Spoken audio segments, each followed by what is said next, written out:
ಇನ್ನೊಂದು ನೋಡಿದೆ, ಒಂದು ಮೋನೋ ಪರ್ಫಾರ್ಮರ್ಸ್ ಆ್ಯಂಡ್ ಮಲ್ಟಿ ಟಾಸ್ಕರ್ಸ್ ಬಗ್ಗೆ. ಆ ಎರಡು ಕ್ಯಾರೆಕ್ಟರಿಸ್ಟಿಕ್ಸ್ ಹೇಳಿ, ಆಮೇಲೆ ಅದ್ರ ಬಗ್ಗೆ ಡಿಸ್ಕಷನ್ ಮಾಡೋಣ. ಈ ಮೋನೋ ಪರ್ಫಾರ್ಮರ್ ಅಂದರೆ ಒಂದೇ ಟೈಮಲ್ಲಿ ಒಂದೇ ಥಾಟ್ ಅಥವಾ ಒಂದೇ ಕೆಲಸ ಮಾಡೋಕ್ಕೆ ಆ ಮೆದುಳಿನ ಸ್ವಭಾವ. ಓಕೆ. ಮಲ್ಟಿ ಟಾಸ್ಕರ್ ಅಂದರೆ ಒಂದೇ ಟೈಮಲ್ಲಿ ಎರಡೆರಡು ಆಲೋಚನೆ ಅಥವಾ ಎರಡೆರಡು ಕೆಲಸ ಮಾಡುವಂಥ ಒಂದು ಸ್ವಭಾವ. ಈ ಎರಡು ಸ್ವಭಾವಗಳನ್ನು ನೀವು ಅರ್ಥ ಮಾಡ್ಕೊಂಡ್ರೆ ಗೊತ್ತಾಗ್ಬಿಡುತ್ತೆ, ಇಲ್ಲಿ ಯಾವುದು ಗುಡ್ ಆರ್ ಬ್ಯಾಡ್ ಅಂತ ಇಲ್ಲ, ಯಾವುದು ಎಕ್ಸಲೆಂಟ್ ಅಥವಾ ವರ್ಸ್ಟ್ ಅಂತ ಇಲ್ಲ. ಇದು ಅವರ ಸ್ವಭಾವವಷ್ಟೇ.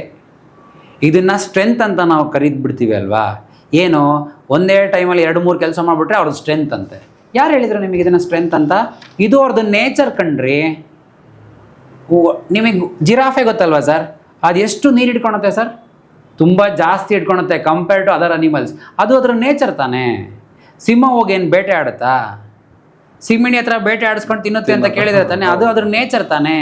ಈ ಥರ ಮನುಷ್ಯ ಆಗಿರುವಂಥ ಒಬ್ಬ ಬುದ್ಧಿಶಾಲಿ ಎಲ್ಲ ಪ್ರಾಣಿ ಪಕ್ಷಿ ಗಿಡ ಮರ ಎಲ್ಲ ಹೆಂಗೆ ಕೆಲಸ ಮಾಡ್ತವೆ ಅಂತ ರಿಸರ್ಚ್ ಮಾಡಿಬಿಟ್ಟಿದ್ದಾರೆ. ಮನುಷ್ಯ ಹೆಂಗೆ ಆಪ್ರೇಟ್ ಆಗ್ತಾನೆ ಅಂತ ಯಾರೂ ರಿಸರ್ಚ್ ಮಾಡಿಲ್ಲ. ಅದಕ್ಕೆ ನಾವು 13 ವರ್ಷದಿಂದ ಮಾಡಿದ್ದಿದೆ. ಎಲ್ಲ ತಪ್ಪಾಗಿ ಕಾಣಿಸ್ತಿರ್ಬೇಕಂದ್ರೆ ಸರಿ ಅಂತ ಏನೋ ಇರಬೇಕಲ್ಲ, ಸರಿನಾ ಹುಡ್ಕೋಣ ಅಲ್ವಾ. ಸೊ ಅದಕ್ಕೆ ನಾವೇನು ಮಾಡಿದ್ವಿ, ಸ್ಟ್ರೆಂತ್ಗೆ ಡೆಫಿನೇಷನ್ ಚೇಂಜ್ ಮಾಡಿದ್ವಿ. What you are good at is your strength ಅಲ್ಲ, what is your inborn nature itself is your strength. ಇದನ್ನು ಜಗತ್ತು ಕಂಡುಹಿಡಿಯಲಿಲ್ಲ, ಅದಕ್ಕೆ ನಿಮಗೆ ಭಯ ಆತಂಕಗಳಾಗ್ತಾ ಇದೆ. ಅದಕ್ಕೋಸ್ಕರ ಮೋನೋ ಪರ್ಫಾರ್ಮರ್ ಆ ಥರ ಇರೋಕ್ಕೆ ಬಿಡಿ, ಮಲ್ಟಿ ಟಾಸ್ಕರ್ ಆಗಿರೋಕ್ಕೆ ಬಿಡಿ. ಯಾಕೆ ಮುರಳಿ, ಇವ್ರು ಅದಾಗಿ ಇವ್ರು ಇದಾಗ್ಬೋದಲ್ವಾ? ಸಾಧ್ಯ ಇಲ್ಲ, ಯಾವುದೇ ಕಾರಣಕ್ಕೂ ಸಾಧ್ಯ ಇಲ್ಲ. ಇದಕ್ಕೆ ಜಗತ್ತಲ್ಲಿ ಯುದ್ಧಗಳೆಲ್ಲ ಆಗ್ತಾ ಇರೋದು, ಇದಕ್ಕೆ ಮನಸ್ಸುಗಳೆಲ್ಲ ಒಡೆದೋಗ್ತಾ ಇರೋದು, ಚೂರು ಆಗ್ತಾ ಇರೋದು. ಯಾಕೆ ಅಂದರೆ ಅವ್ರ ಸ್ವಭಾವನೇ ಹಂಗಿದೆ ಅಲ್ರಿ. ಅವ್ರಿಗೆ ನೀವೇನಾದರೂ ಒಂದು ಕೆಲಸ ಮಾಡ್ತಿರ್ಬೇಕಾದ್ರೆ ಇನ್ನೊಂದು ಕೆಲಸ ಹೇಳಿದ್ರೆ ಬ್ರೈನಿಗೆ ಅರ್ಥ ಆಗಲ್ಲ ಸರ್. ನಾವು ಅಂದ್ಕೊಂಡಿದ್ದೀವಿ ಮಲ್ಟಿ ಟಾಸ್ಕರ್ಸ್ ಏನಂತ, ಅವ್ರು ನಾಟಕ ಆಡ್ತಾ ಇದ್ದಾರೆ, ನಮಗೆ ಗೌರವ ಕೊಡ್ತಾ ಇಲ್ಲ, ನಮ್ಮ ಮೇಲೆ ಪ್ರೀತಿ ಇಲ್ಲ, ಅದಕ್ಕೆ ನಮ್ಮ ಮಾತು ಕೇಳಲ್ಲ ಅಂತ ಇವರೆಲ್ಲರೂ ಭ್ರಮೇಲಿದ್ದಾರೆ. ಆಗಲೇ ಒಂದು ಮಾತು ಹೇಳಿದ್ನಲ್ಲ, ಕೇರ್ ಮಾಡಲ್ಲ, ಲವ್ ಮಾಡಲ್ಲ, ರೆಸ್ಪೆಕ್ಟ್ ಇಲ್ಲ ಅಂತ. ಇದೆರಡೇ ನೇಚರ್ಗಳಿಗೆ ಇದೆಲ್ಲ ವಿಭಿನ್ನವಾಗಿ ವರ್ಕ್ ಆಗುತ್ತೆ. ನಾವು ಸ್ಟೋರಿ ಹೇಳಬೇಕಾದ್ರೆ ಸ್ವಲ್ಪ ವಿಭಿನ್ನವಾಗಿ ಹೇಳ್ತೀವಿ ಅಷ್ಟೇ. ಮೋನೋ ಪರ್ಫಾರ್ಮರ್ ಏನು ಅಂದ್ಕೊಳ್ತಾರೆ, ಇವ್ರು 2-3 ಕೆಲಸ ಎಲ್ಲ ಮಾಡೋಕ್ಕಾಗುತ್ತೆ, ಇವ್ರು ನನಗಿಂತ ಇಂಟೆಲಿಜೆಂಟ್ ಇದ್ದಾರೆ, ನನಗಿಂತ ಕೇಪಬಲ್ ಇದ್ದಾರೆ ಅಂತ ಇವ್ರು ಯಾವಾಗಲೂ ಇನ್ಫೀರಿಯಾರಿಟಿ ಕಾಂಪ್ಲೆಕ್ಸಲ್ಲೇ ಹೋಗ್ತಾ ಇರ್ತಾರೆ. ಇವ್ರನ್ನ ನೋಡ್ಕೊಂಡು ಇವ್ರು ಸುಪೀರಿಯಾರಿಟಿ ಕಾಂಪ್ಲೆಕ್ಸ್ಗೇ ಹೋಗ್ತಾ ಇರ್ತಾರೆ. Inferiority complex okay, superiority complex okay sir, ಇದೆಲ್ಲ ಬೇಕಾಗಿರುತ್ತೆ ಲೈಫಲ್ಲಿ ಕೆಲವೊಂದು ವಿಷಯಗಳನ್ನ ಮ್ಯಾನೇಜ್ ಮಾಡೋಕ್ಕೆ. ಆದರೆ ಇನ್ಫೀರಿಯಾರಿಟಿ ಕಾಂಪ್ಲೆಕ್ಸೇ ಫುಲ್ ನೆಲ ಕಚ್ಕೊಬಿಡ್ತು ಅಂತ ಅಂದ್ಕೊಳ್ಳಿ, ಸುಪೀರಿಯಾರಿಟಿ ಕಾಂಪ್ಲೆಕ್ಸೇ ಆಕಾಶಕ್ಕೆ ಹೋಗಿ ನಿಂತ್ಕೊಂಡು ಅಂದ್ಕೊಳ್ಳಿ, ಈ ಸಂಬಂಧಗಳ ಮಧ್ಯೆ ತುಂಬ ಗ್ಯಾಪ್ ಕ್ರಿಯೇಟ್ ಆಗಿಬಿಡುತ್ತೆ. ಆ ಕಾರಣಕ್ಕೋಸ್ಕರ ಮೋನೋ ಪರ್ಫಾರ್ಮರ್ ಆಗಿರಬೇಕು, ಮಲ್ಟಿ ಟಾಸ್ಕರ್ಸ್ ಆಗಿರಬೇಕು. ಸೊ ಈಗ ಮೋನೋ ಪರ್ಫಾರ್ಮರ್ಸ್ ಅಂದರೆ ಒಂದೇ ಕಡೆ ಕೂತು ಫೋಕಸ್ಡ್ ಆಗಿ ಕೆಲಸ ಮಾಡೋಂಥ ಕೆಟಗರಿ. ಮಲ್ಟಿ ಟಾಸ್ಕರ್ಸ್ ಅಂದರೆ ನೀವು ಹೇಳ್ದಂಗೆ ಎವ್ರಿ 20 minutes ಬ್ರೇಕ್ ತೊಗೋಬೇಕಾಗುತ್ತೆ, ಅಥವಾ ಅಟ್ ಎ ಟೈಮ್ 2-3 ಕೆಲಸ ಮಾಡೋ ಕೆಪಾಸಿಟಿನೂ ಅವರಿಗಿದೆ. ಬಟ್ ಜನರಲಿ ಒಂದು ಅನಾಲಿಸಿಸ್ ಇದೆ, ಯಾರು ಒಂದು ಕಡೆ ಫೋಕಸ್ ಮಾಡಿ ಏನಾದರೂ ಕೆಲಸ ಮಾಡ್ತಾರೆ, ಇನ್ನು ನಮ್ಮ ಬಿಸ್ನೆಸ್ಗಳಂತನೂ ಬಂದರೂ ಕೂಡ ಯಾವ ಬಿಸ್ನೆಸ್ ಒಂದು ಪ್ರಾಡಕ್ಟನ್ನು ಫೋಕಸ್ ಮಾಡಿ ಆ ಪ್ರಾಡಕ್ಟನ್ನು ದೊಡ್ಡದಾಗಿ ಮಾರ್ಕೆಟ್ ಮಾಡಿ ಅದರಲ್ಲಿ ಒಂದು ಆಲದ ಮರದ ಥರ ಬೆಳೆದ ಮೇಲೆ ನೆಕ್ಸ್ಟ್ ಬೇರೆ ಪ್ರಾಡಕ್ಟಿಗೆ ಹೋಗಿ ಆಮೇಲೆ ಬೇರೆ ಪ್ರಾಡಕ್ಟ್ ಎಕ್ಸ್ಪ್ಲೋರ್ ಮಾಡಿ. ಸೊ ಇದನ್ನ ಹೇಗೆ ನೀವು ರಿಲೇಟ್ ಮಾಡ್ತೀರಾ? ಕ್ವಶನ್ ಅರ್ಥ ಆಯ್ತಲ್ವಾ? I got your question. Let me explain the science behind it. ನನ್ಗೇನು ಗೊತ್ತಾ, ನಂಗೆ ಡೈರೆಕ್ಟಾಗಿ ಉತ್ತರ ಹೇಳಕ್ಕೆ ಬರಲ್ಲ. ಎಲ್ಲರೂ ಮಾಡಿ ತಪ್ಪನ ನಂಗೆ ಮಾಡಕ್ಕೆ ಬರಲ್ಲ ಅಂತ ನಾನು ಹೇಳೋದಷ್ಟೇ ಬಾಯಲ್ಲಿ. ಬಟ್ ನನ್ನ ಬ್ರೈನ್ ಬಿಡಲ್ಲ ಸರ್. ನನಗೆ ನಿಮಗೆ ಓವರ್ ಆಲ್ ವ್ಯೂ ಕೊಟ್ಟರೆ ನನಗೆ ಸಮಾಧಾನ ಆಗೋದು. ಇಲ್ಲಾಂದ್ರೆ ನಾನು ಜಗತ್ ಪ್ರಕಾರ ಅದೆಷ್ಟೋ 1000 ಬುಕ್ಗಳು ಹೇಳಿದ ಪ್ರಕಾರ ನಾನು ನಿಮ್ಗೆ ಏನೋ ಒಂದು ಸ್ಟೇಟ್ಮೆಂಟ್ ಹೇಳ್ಬಿಟ್ಟೆ, ಅದನ್ನ ಜಗತ್ತು ಅರ್ಥ ತಪ್ಪಾಗಿ ಮಾಡ್ಕೊಂಡ್ಬಿಡ್ತು, ಮತ್ತೆ ಕೊಲ್ಯಾಪ್ಸ್ ಆಗ್ಬಿಡುತ್ತೆ. It is not like that. Kindly understand what you said is right. Mono performers ಅಂತ ಇರ್ತಾರಲ್ಲ ಅಥವಾ ಮಲ್ಟಿ ಟಾಸ್ಕರ್ಸ್ ಅಂತ ಇರ್ತಾರಲ್ಲ, ಇವರ ಎಕ್ಸಿಕ್ಯೂಷನ್ಸ್ಗಳನ್ನ ರಿಸಲ್ಟ್ಸ್ಗಳನ್ನ ನೀವು ನೋಡ್ತಿದ್ದೀರಾ ಸರ್. ಅವ್ರು ಹೆಂಗಾದ್ರೂ ಮಾಡಲಿ, ಪ್ಲಸ್ ಮಾಡಿದ್ರೆ ಮೈನಸ್ ಮಾಡಬೇಕಾಗಿಲ್ಲ. ಇವ್ರ ಇನ್ನರ್ ನೇಚರ್ಸ್ನ ಸ್ವಲ್ಪ ನೋಡಿ ಅಲ್ಲ, ಇವ್ರಿಗೆ ಎಷ್ಟು ಸ್ಟ್ರೆಸ್ ಕ್ರಿಯೇಟ್ ಆಗ್ತಿದೆ, ಒಳಗಡೆ ಎಷ್ಟು ಫಿಯರ್ಸ್ ಅಥವಾ ಇನ್ಸೆಕ್ಯೂರಿಟಿಗಳು ರೂಲ್ ಮಾಡ್ತಿದೆ because of the wrong practising in their businesses ಅಂತ. ನಾನು ಮೋನೋ ಪರ್ಫಾರ್ಮರ್ ಸರ್. ಮಧ್ಯೆ ತುಂಬ ಬಿಸ್ನೆಸ್ ಆಪರ್ಚುನಿಟಿ ಎಲ್ಲ ಬಂದಿದೆ, ಎಲ್ಲ ಹೋಗಿದ್ದೀನಿ, ಎಲ್ಲ ಕೈ ಸುಟ್ಕೊಂಡು ಸುಮ್ಮನೆ ಆಗಿದ್ದೀನಿ. I mean to say that I realise that being a mono performer I have to focus on one business ತರೋವೆ. ಅದನ್ನು ನನಗೆ ಎಷ್ಟು ದೊಡ್ಡದು ಬೇಕಾದರೂ ಮಾಡ್ಬೋದು. ಆವಾಗ ನನಗೆ ತೃಪ್ತಿ, ಸಮಾಧಾನ, ನೆಮ್ಮದಿ ಎಲ್ಲ ಇರುತ್ತೆ. ಇದೇ ಫಿಲಾಸಫಿನ ನೀವು ಮಲ್ಟಿಟಾಸ್ಕರ್ ಹತ್ರ ಹೋಗಿ ಹೇಳಿ, ಅವಾಗ ಅವ್ರು ಏನ್ಕೊಂತಾರೆ, ಓ ನಾನು 2-3 ಕೆಲಸ ಮಾಡ್ತಿದ್ದೀನಿ, ಅದಕ್ಕೆ ಸರಿಯಾಗಿ ಮಾಡೋಕ್ಕಾಗ್ತಾಯಿಲ್ಲ, ಅದಕ್ಕೆ ಮೋಸ್ಟ್ಲಿ ಎಲ್ಲ ಥಿಂಗ್ಸ್ ಮಿಸ್ ಆಗ್ತಾಯಿದೆ ಅಂತ ಅವ್ರು ಅನ್ಕೊಳಕ್ಕೆ ಸ್ಟಾರ್ಟ್ ಮಾಡ್ತಾರೆ. ಇದೆಲ್ಲ ಅಸಂಪ್ಷನ್ ಅನ್ಕೋತಾರೆ, ಹಂಗೆ ಬರೋದು, ಹಂಗೆ ಅನ್ಕೊಂತಾರೆ. ಆದರೆ ಹಂಗೆ ಅನ್ಕೋಬಾರ್ದಲ್ಲ ಅವರು. Then what is the solution? ಈಗ 2-3 ಕೆಲಸ ಮಾಡಿದಾಗ ಸಕ್ಸಸ್ ಸಿಗಲ್ಲ, ತುಂಬಾ ಜನ ಅದೇ ಅನ್ಕೊಳ್ತಿದ್ದಾರೆ ಅಂತಾನೆ ಅನ್ಕೊಳ್ಳೋಣ. ಬಟ್ 2-3 ಕೆಲಸ ಮಾಡಿನೂ ಆ ಸಕ್ಸಸ್ ಸಿಗೋದಾಗಿ ಸಕ್ಸಸ್ ರೇಟನ್ನ ನಾವು ಅಚೀವ್ ಮಾಡೋದು ಹೇಗೆ? ಈಗ ಈ ಮಲ್ಟಿಟಾಸ್ಕರ್ ಇದಾರಲ್ಲ ಸರ್, ಇವ್ರನ್ನ ಎಲ್ಲಿಂದ ಡ್ಯಾಮೇಜ್ ಮಾಡಿದಾರೆ ಅಂತ ಸ್ವಲ್ಪ ತಿಳ್ಕೊಳ್ರಿ ನೀವು.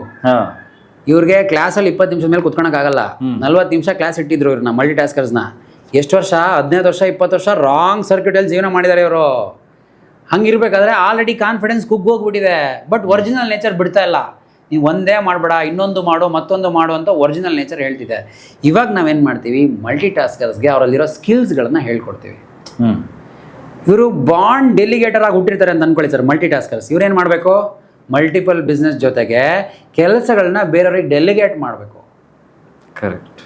ಇದು ಅವ್ರ ಹತ್ರ ಇರುತ್ತೆ ಸಾರ್, ಇಲ್ಲ ಅಂತಲ್ಲ. ಯೂಶುವಲ್ ಆಗಿ ಮೋನೋ ಪರ್ಫಾರ್ಮರ್ಗೆ ಡೆಲಿಗೇಷನ್ ನೇಚರ್ ಇರಲ್ಲ. ಅವರೇ ಮಾಡಬೇಕು ಅಂತ, ಅವರೇ ಮಾಡಿದ್ರೇ ಪರ್ಫೆಕ್ಟ್ ಅಂತ, ಬೇರೆಯವ್ರು ಮಾಡಿದ್ದನ್ನ ಒಪ್ಕೊಳಕ್ ಆಗಲ್ಲ ಅಂತ ಒಂದು ನೇಚರ್ ಇರುತ್ತೆ ಅವ್ರ ಹತ್ರ. ಅದು ಇದೆಲ್ಲ ಪರ್ಮಿಟೇಷನ್ ಕಾಂಬಿನೇಷನ್ಲೇ ನಾವು ಅವ್ರನ್ನ ಮೋನೋ ಪರ್ಫಾರ್ಮರ್ ಅಂತ ಹೇಳ್ತಿರೋದು. ಮಲ್ಟಿಟಾಸ್ಕರ್ ಅಂತ ಹೇಳ್ಬೇಕಾದ್ರೂ ಕೂಡ ಇಷ್ಟೆಲ್ಲ ಪ್ಯಾರಾಮೀಟರ್ಸ್ ಇರುತ್ತೆ ಅವ್ರ ಹತ್ರ. ಆದರೆ ಅಪ್ಪ ಅಮ್ಮ ಚಿಕ್ಕ ವಯಸ್ಸಿಂದ ನಿನ್ನ ಬೆಡ್ಶೀಟ್ನ ನೀನೇ ಮಡಿಸ್ಬೇಕು, ನಿನ್ನ ಶೂಸ್ನ ನೀನೇ ನೀಟಾಗಿ ಇಟ್ಬೇಕು, ನಿನ್ನ ಬಟ್ಟೆನ ನೀನೇ ಮಡಿಸ್ಕೋಬೇಕು ಅಂತ ಡಿಸಿಪ್ಲಿನ್ ಕಲ್ಸಕ್ಕೆ ಹೋಗಿ ಎಲ್ಲ ಡ್ಯಾಮೇಜ್ ಮಾಡಿಬಿಟ್ಟಿದ್ದಾರೆ. ಇದನ್ನು ರಾಂಗ್ ಅಂತ ನಾನು ಎಲ್ಲೂ ಹೇಳ್ತಾ ಇಲ್ಲ, ಅಪ್ಪ ಅಮ್ಮ ಮಾಡಿ ತಪ್ಪು ಅಂತ ಹೇಳ್ತಿಲ್ಲ. ಪಾಪ ಅವ್ರಿಗೆ ಅವೇರ್ನೆಸ್ ಇರಲಿಲ್ಲ, ಮಲ್ಟಿಟಾಸ್ಕರ್ನ ಹೆಂಗೆ ಟ್ರೀಟ್ ಮಾಡಬೇಕು ಅಂತ ಟ್ರೀಟ್ ಮಾಡಿಬಿಟ್ಟಿದ್ದಾರೆ. ಇವಾಗ ನೀವು ಬಿಸ್ನೆಸ್ ಮ್ಯಾನಾ, 3 ಬಿಸ್ನೆಸ್ ಮಾಡ್ತಿದ್ದೀರಾ, ನೀಟಾಗಿ ಹ್ಯಾಂಡ್ಲ್ ಮಾಡೋಕ್ಕಾಗ್ತಿಲ್ವಾ? ನಿಮ್ಮ ಸ್ಕಿಲ್ಸ್ ಪ್ರಕಾರ ಆಪ್ರೇಟ್ ಮಾಡಿಯಲ್ಲ, ನಾವು ಹೇಳ್ಕೊಡ್ತೀವಿ. ಆದರೆ ಅಪ್ಪ ಅಮ್ಮ ಕೊಟ್ಟಂಥ ವಾತಾವರಣನೇ ಸತ್ಯ ಅಂತ ನೀವು ಭ್ರಮೆಲಿರ್ತೀರ. 3 ಬಿಸ್ನೆಸ್ನ ನೀವೇ ಹ್ಯಾಂಡ್ಲ್ ಮಾಡೋಕ್ಕೆ ಹೋಗ್ತೀರಾ. There are many business people come to me sir. ಅವ್ರಿಗೆಲ್ಲ ಇಷ್ಟು ಹೇಳಿದಾಗ ಎಷ್ಟು ರಿಲ್ಯಾಕ್ಸ್ ಆಗುತ್ತೆ ಅಂದರೆ, ಮುಳ್ಳಿ ಜಗತ್ತಲ್ಲಿ ಎಷ್ಟೆಷ್ಟು ತಪ್ಪಾಗ್ತಿದೆ ಮುಳ್ಳಿ, ನಿಮ್ಮ ಥರದ ಒಬ್ಬರಿದ್ರೆ ಸಾಕಲ್ಲ, ಅವಾಗೆಲ್ಲ ನನ್ನ ಥರದ ಒಬ್ಬರಿದ್ರೆ ಏನು ಮಾಡೋಕ್ಕಾಗಲ್ಲ ಅಂತ ಮತ್ತೆ ಆನ್ ದ ಸ್ಪಾಟ್ ಅವ್ರಿಗೆ ಹೇಳೇ ಕಳಿಸ್ತೀನಿ. Because these knowledge has to be learned by many people sir. ಅದು ಕಲ್ತಾಗ ಏನಾಗುತ್ತೆ, ನೀವು 4-6 ಜನಕ್ಕೆ ಹೇಳ್ಕೊಡ್ತೀರಾ, ನಾನು 4-6 ಜನಕ್ಕೆ ಹೇಳ್ಕೊಟ್ಟೆ, ನೀವು 4-6 ಜನಕ್ಕೆ ಹೇಳ್ಕೊಟ್ರೆ ಅದಂಗೆ ಸ್ಪ್ರೆಡ್ ಆಗುತ್ತೆ. ನಾನು ಒಬ್ಬನೇ ಹೇಳ್ತಾ ಕೂತ್ಕೊಂಡ್ರೆ ಎಷ್ಟು ಜನ ನನ್ನ TV ನೋಡ್ತಾರೆ, ಎಷ್ಟು ಜನ ನಮ್ಮ ಪಾಡ್ಕಾಸ್ಟ್ ನೋಡ್ತಾರೆ, ಎಷ್ಟು ಕೋಟಿ ಜನ ಇದ್ದಾರೆ ಈ ಜಗತ್ತಲ್ಲಿ. ಈ ಜಗತ್ತಲ್ಲಿ ಎಲ್ಲರೂ ಪೀಸ್ ಪೀಸ್ ಪೀಸ್ ಪೀಸ್ ಅಂತಾರೆ ಸರ್. ಪೀಸ್ನ ಹೆಂಗೆ ಕ್ರಿಯೇಟ್ ಮಾಡೋದು ಗೊತ್ತಿಲ್ಲ. ಇದು ಸಖತ್ ಪೀಸ್ ಕ್ರಿಯೇಟ್ ಮಾಡಕ್ಕೆ ಹೋಗಿ ಎಲ್ಲ ಪೀಸ್ ಪೀಸ್ ಮಾಡ್ತಿದ್ದಾರೆ, ಪೀಸ್ ಮಾಡ್ತಾ ಇದ್ದಾರೆ. ಅದು ಯಾವ ಲೆವೆಲಿಗೆ ಪೀಸ್ ಆಗ್ತಿದೆ ಅಂದರೆ, ಇನ್ನು ಅದೆಷ್ಟೋ ಜನ್ರೇಷನ್ಗಳಿಗೆ ಸೊಲ್ಯೂಷನ್ ಸಿಗದೆ ಇರೋ ಲೆವೆಲಿಗೆ ಆಗ್ತಾ ಇದೆ. ಅದನ್ನು ಯಾರು ಅನಲೈಸ್ ಮಾಡೋಕ್ಕೆ ಸಾಧ್ಯ ಇಲ್ಲ. ಮುಳ್ಳಿ ಯಾರು ಅನಲೈಸ್ ಮಾಡ್ತಾರೆ ಇದನ್ನೆಲ್ಲ? ಕೆಲವು ಬ್ರೈನ್ಗಳು ಫ್ಯೂಚರಿಸ್ಟಿಕ್ ಥಿಂಕರ್ಸ್ ಅಂತ ಇರ್ತಾರೆ. ಓಕೆ, ಆ ಫ್ಯೂಚರಿಸ್ಟಿಕ್ ಥಿಂಕರ್ಸ್ಗೆ ನಾಳೆ 5 ವರ್ಷದಲ್ಲಿ ಏನಾಗುತ್ತೆ, 10 ವರ್ಷದಲ್ಲಿ ಏನಾಗುತ್ತೆ ಅಂತ ಇವಾಗಲೇ ಸೆನ್ಸ್ ಆಗುತ್ತೆ. ಇವ್ರ ಮಾತನ್ನ ಎಷ್ಟೋ ಜನ ಕೇಳಲ್ಲ. ಯಾಕೆ ಅಂದರೆ ಅವ್ರು ಅನುಭವಿಸೋ ತನಕ ಇವ್ರಿಗೆ ಒಪ್ಕೊಳಕ್ಕೆ ಆಗ್ತಿರಲ್ಲ. ಈಗ ನಾನು ಫ್ಯೂಚರಿಸ್ಟಿಕ್ ಥಿಂಕರ್ ಸರ್. ಇದೇ ಥರ ಪೇರೆಂಟಿಂಗ್ ಆಗ್ತಾಯಿದ್ರೆ, ಇದೇ ಥರ ಸ್ಕೂಲಿಂಗ್ ಆಗ್ತಾಯಿದ್ರೆ, ಇದೇ ಥರ ಬಿಸ್ನೆಸ್ಗಳನ್ನ ನೀವು ರನ್ ಮಾಡ್ತಿದ್ರೆ ನಾಳೆ ಎಲ್ಲಿಗೆ ಹೋಗಿ ನಿಲ್ಲುತ್ತೆ ಅಂತ ಐ ಕ್ಯಾನ್ ಸೆನ್ಸ್ ಇಟ್. ಅದನ್ನು ಯಾರು ಓಕೆ ಇವನು ಹೇಳ್ತಿರೋದು ಕರೆಕ್ಟ್ ಇದೆ, ಸ್ವಲ್ಪ ಕುತ್ಕೊಂಡು ಕೇಳಿಸ್ಕೊಳೋಣ ಸಮಾಧಾನವಾಗಿ ಅಂತಿರೋರು ಬರ್ತಾರೆ, ಎಲ್ಲದನ್ನು ಸರಿ ಮಾಡ್ಕೊಳ್ತಾರೆ. ಅಂದರೆ ಡ್ಯಾಮೇಜ್ ಆಗುತ್ತೆ. ಕೃಷ್ಣ ಗೊತ್ತಲ್ಲ ಸರ್ ನಿಮಗೆ, ಭೀಷ್ಮನು ಗೊತ್ತು, ದ್ರೋಣಾಚಾರ್ಯನೂ ಗೊತ್ತು, ಎಲ್ಲರೂ ಗೊತ್ತು. ಇವ್ರು ಎಲ್ಲರೂ ಸರಿಯಲ್ಲ ಅಂತ ಹೇಳ್ಬಿಟ್ರಲ್ಲ ಕೃಷ್ಣ ಒಂದು ಸತಿ. ಅಂದರೆ ನಾನು ಹುಟ್ಟಿದ ಪರ್ಪಸ್ಸೇ ಬೇರೆ, ಮಾಡಿದ್ದೇ ಬೇರೆ. ಯಾಕೆ ಮೋಹ, ಯಾಕೆ ಅಟ್ಯಾಚ್ಮೆಂಟ್, ಯಾಕೆ ದುರಾಸೆಗಳು, ಇವನ್ನೆಲ್ಲ ಬಿಡಬೇಕು ಅಂತ ನಮ್ಮ ಸ್ಪಿರಿಚುಯಾಲಿಟಿಯಲ್ಲಿ ಆಲ್ರೆಡಿ ಹೇಳಿದ್ದಾರೆ ಸರ್. ಇವನ್ನೆಲ್ಲ ಕಟ್ಕೊಂಡೇ ಓಡಾಡ್ತಾ ಇದೀವಿ ನಾವು. ಇವಾಗ ಹೆಂಗೆ ಫೋನ್ ಇದೆಯಲ್ಲ ನಮ್ಮ ಹತ್ರ, ಬಿಟ್ಟು ಹೋಗ್ತೀವಿ ನಾವು. ಹಾಗೆ ಇವೆಲ್ಲ ಇದ್ದಾವೆ, ದುರಾಸೆಗಳು, ಮೋಹಗಳು, ಅಟ್ಯಾಚ್ಮೆಂಟ್ಗಳನ್ನು ನಾವು ಕ್ಯಾರಿ ಮಾಡ್ತಾನೇ ಇದ್ದೀವಿ. ಅದಕ್ಕೆ ಯಾರಿಗೂ ಖುಷಿ ಇಲ್ಲ ಸರ್. ಇವನ್ನೆಲ್ಲ ಬಿಡಬೇಕು ಅಂದರೆ ಸತ್ಯ ಗೊತ್ತಾಗಬೇಕು. ಸತ್ಯ ಅಂದರೆ ಏನು, ಎಲ್ಲಿದೆ, ನನ್ನ ಒಳಗಡೆ ಇದೆ.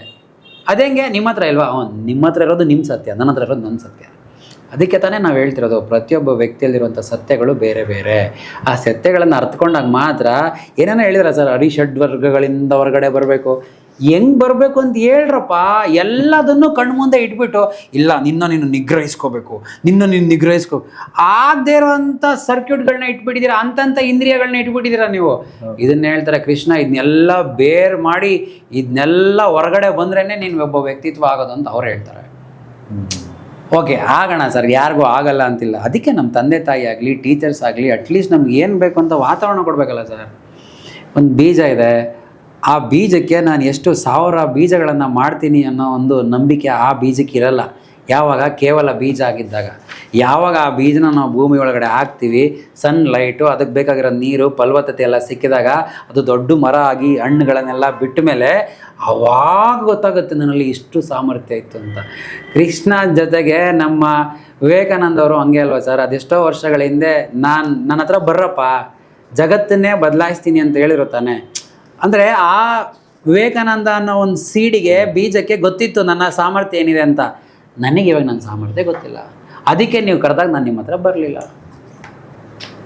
ಅಂದರೆ ಅವ್ರು ಆಲ್ರೆಡಿ ಭೂಮಿ ಒಳಗಿದ್ದು ಫಲವತ್ತತೆಯಿಂದ ಬೆಳೆದು ಎಲ್ಲ ಅನುಭವಗಳನ್ನು ತನ್ನ ಅಂತರಾಳದಲ್ಲಿ ಕಂಡುಕೊಂಡಿದ್ದರು. ನಮಗೆ ಹೊರಗಡೆನೇ ಗೊತ್ತಾಗ್ತಾ ಇಲ್ಲ, ಇನ್ನು ಒಳಗಡೆ ಎಲ್ಲಿಂದ ಗೊತ್ತಾಗುತ್ತೆ? ತುಂಬ ದೊಡ್ಡ ಸಬ್ಜೆಕ್ಟ್ ಸರ್ ಇದು. ಆ್ಯಕ್ಚುಲಿ ಪ್ರತಿಯೊಂದು ಸೆಕ್ಷನ್ ನೀವು ಹೇಳ್ತಿರೋದು ಅದರದೇ ರೀತಿಯಾದಂಥಲ್ಲಿ ತುಂಬ ದೊಡ್ಡ ಸಬ್ಜೆಕ್ಟ್, ಡೀಪ್ ಆಗಿ ಹೋಗ್ತಾ ಹೋದ್ರೆ. ಎಕ್ಸಾಕ್ಟ್. ಇದೇ ರೀತಿ ಯು ಕಿಂಗ್ನ ಫುಲ್ ಪಾಡ್ಕಾಸ್ಟ್ನ ನಾನು ಚಿಕ್ಕದಾಗಿ ಕ್ಲಿಪ್ಸ್ ಆಗಿ ಕಟ್ ಮಾಡಿ ಈ ಚಾನಲಲ್ಲಿ ಹಾಕ್ತೀನಿ. ಅದಕ್ಕೋಸ್ಕರ ಸಬ್ಸ್ಕ್ರೈಬ್ ಮಾಡಿ ಯು ಕಿಂಗ್ ಕ್ಲಿಪ್ಸ್.